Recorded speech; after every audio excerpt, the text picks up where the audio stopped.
আসসালামু আলাইকুম। কেমন আছেন সবাই? খবরের সাতকাহনে আপনাদের স্বাগতম। আমি মেশকাত শরীফ। আজ আপনাদের সাথে আলোচনা করব বাংলাদেশের কয়েকটি শীর্ষস্থানীয় পত্রিকার আজকের দিনের প্রধান খবরগুলো নিয়ে।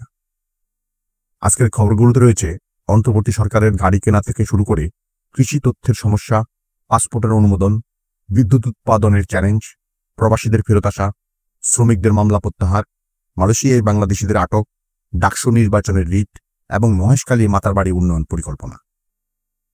এসব খবর নিয়ে আজ আমরা বিস্তারিত কথা বলবো, যাতে আপনারা সহজেই বুঝতে পারেন দেশের চলমান ঘটনাগুলো। প্রথমেই আসুন সমকাল পত্রিকার প্রধান শিরোনাম নিয়ে কথা বলি।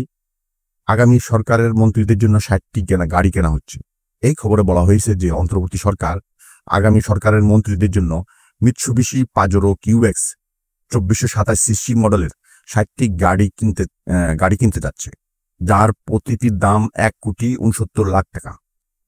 এছাড়া নির্বাচনী কর্মকর্তাদের জন্য আরও 220টি গাড়ি কেনা হচ্ছে। সব মিলিয়ে 280টি গাড়ির জন্য ব্যয় হবে প্রায় 445 কোটি টাকা। কিন্তু চলতি অর্থ বছরে যানবাহন কেনায় ব্যয় সংকোচনের নির্দেশ থাকলেও এটা উপেক্ষা করা হয়েছে। ট্রান্সপারেন্সি ইন্টারন্যাশনাল বাংলাদেশের নির্বাহী পরিচালক ইফতেখারুজ্জামান বলেছেন, পরবর্তী সরকার বা মন্ত্রীরা কি গাড়ি ব্যবহার করবেন, কি গাড়ি কিনবেন, তার সিদ্ধান্ত বর্তমান সরকার কেন নিচ্ছে? এটি অন্তর্বর্তী সরকারের দায়িত্ব নয়। তিনি এই সিদ্ধান্ত বাতিল করার পরামর্শ দিয়েছেন। আর প্রশ্ন উঠেছে যে আগামী মন্ত্রিসভায় 60 জন সদস্য থাকবে, কি করে জানলো সরকার? এখন চলুন দেশ রূপান্তর পত্রিকার প্রধান খবরে।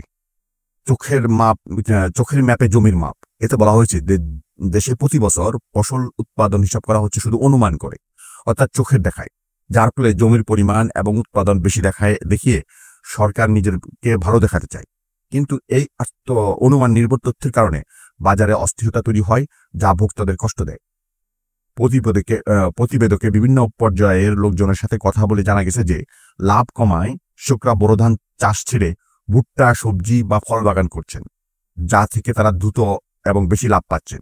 কিন্তু এই পরিবর্তন গ্রামে দৃশ্যমান হলেও সরকারের হিসাবে উঠে আসছে না, যা দেশের কৃষিনীতিতে সমস্যা তৈরি করছে। পরের খবর যুগান্তর থেকে। শিরোনাম, পাসপোর্টে গ্রিন সিগন্যাল। এতে বলা হয়েছে যে ফ্যাসিস্টের দোসর হিসাবে চিহ্নিত কয়েকজন আমলা, বিচারপতি, সেনা কর্মকর্তা এবং তাদের স্ত্রীদের পাসপোর্ট দেওয়ার জন্য স্বরাষ্ট্র মন্ত্রণালয় থেকে অনাপত্তিপত্র দেওয়া হয়েছে। এদের মধ্যে কয়েকজন জুলাই হত্যা মামলার আসামি, আর কয়েকজনের বিরুদ্ধে দুর্নীতি দমন কমিশন অনুসন্ধান করছে। গত 19 আগস্ট দুটি চিঠিতে 39 জনের জন্য এনওসি দেওয়া হয়, আর কয়েকজন ইতিমধ্যে পাসপোর্ট পেয়ে দেশ ছাড়তে পারেন বলে ধারণা। স্বরাষ্ট্র মন্ত্রণালয়ের এক কর্মকর্তা বলেছেন, পাসপোর্ট পেলেও যারা অভিযুক্ত তাদের পক্ষে সহজে দেশ ত্যাগ করা সম্ভব হবে না, কারণ ইমিগ্রেশনেই তাদের আটকানো হবে। পাসপোর্ট অধিদপ্তর বলছে অনাপত্তিপত্র পাওয়ার আর কোনো বাধা নেই, কিন্তু কেন সরকার নমনীয় হয়েছে তা নিয়ে প্রশ্ন উঠেছে। এবার বণিক বার্তার প্রধান খবর। বিপিডিবির নিজস্ব কেন্দ্রের প্লান্ট ফ্যাক্টর নেমেছে 30%। এতে ব্যাখ্যা করা হয়েছে যে প্লান্ট ফ্যাক্টর হলো একটি বিদ্যুৎ কেন্দ্রের সক্ষমতার তুলনায় কত শতাংশ বিদ্যুৎ উৎপাদন করছে তার পরিমাণ। সাধারণত 80% পরিকল্পনায় কেন্দ্র করা হয়, কিন্তু বাংলাদেশের বিদ্যুৎ উন্নয়ন বোর্ডের সক্ষমতা 6114 মেগাওয়াট হলেও 2023-24 অর্থ বছরে মাত্র 16% বিদ্যুৎ কেনা হয়েছে, যার ফলে প্লান্ট ফ্যাক্টর 30% নিচে নেমেছে। অপরদিকে ভারত ও নেপাল থেকে 80% পর্যন্ত বিদ্যুৎ আমদানি হচ্ছে। জ্বালানি বিশেষজ্ঞরা বলছেন, বেসরকারি খাত থেকে বিদ্যুৎ কেনা এবং আমদানি নির্ভরতা বাড়ায় রাষ্ট্রায়ত্ত কেন্দ্রগুলো বসে থাকছে। বিপিডির কর্মকর্তারা বলছেন, গ্যাস সংকট ও তেলভিত্তিক কেন্দ্র বন্ধ থাকায় আবারও হচ্ছে। চলুন আজকের পত্রিকার প্রধান শিরোনামে, শিকলবন্দি প্রত্যাবর্তন। এতে বলা হয়েছে যে যুক্তরাষ্ট্র থেকে অবৈধ অবস্থানের অভিযোগে আরও একদল বাংলাদেশকে ফেরত পাঠানো হচ্ছে, যারা বৃহস্পতিবার রাতে ঢাকা পৌঁছাবেন।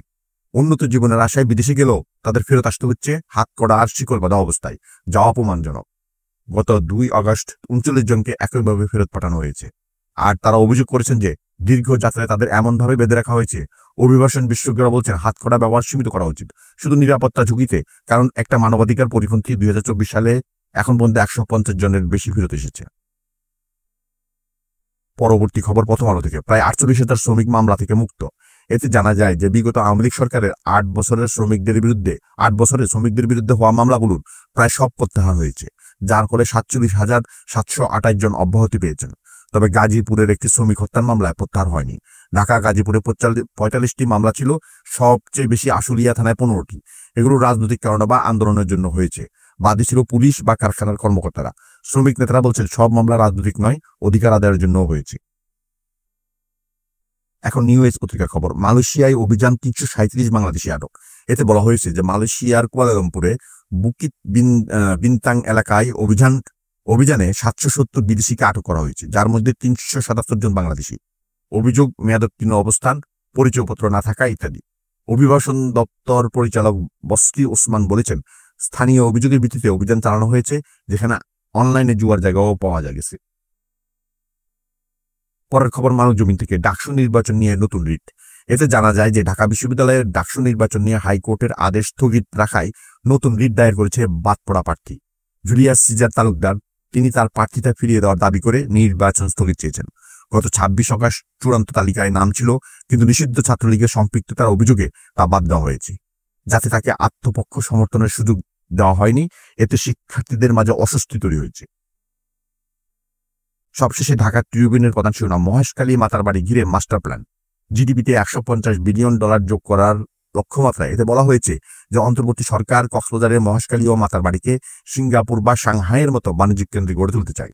গতকাল প্রকাশিত মাস্টার প্ল্যানে গভীর সমুদ্র বন্দর শিল্পায়ন, মৎস্য আহরণ এবং অর্থনৈতিক অঞ্চল গড়ার পরিকল্পনা রয়েছে, যা জিডিপিতে $১৫০ বিলিয়ন যোগ করবে এবং ১.৫ লাখ সরাসরি, ২৫ লাখ পরোক্ষ কর্মসংস্থান তৈরি করবে।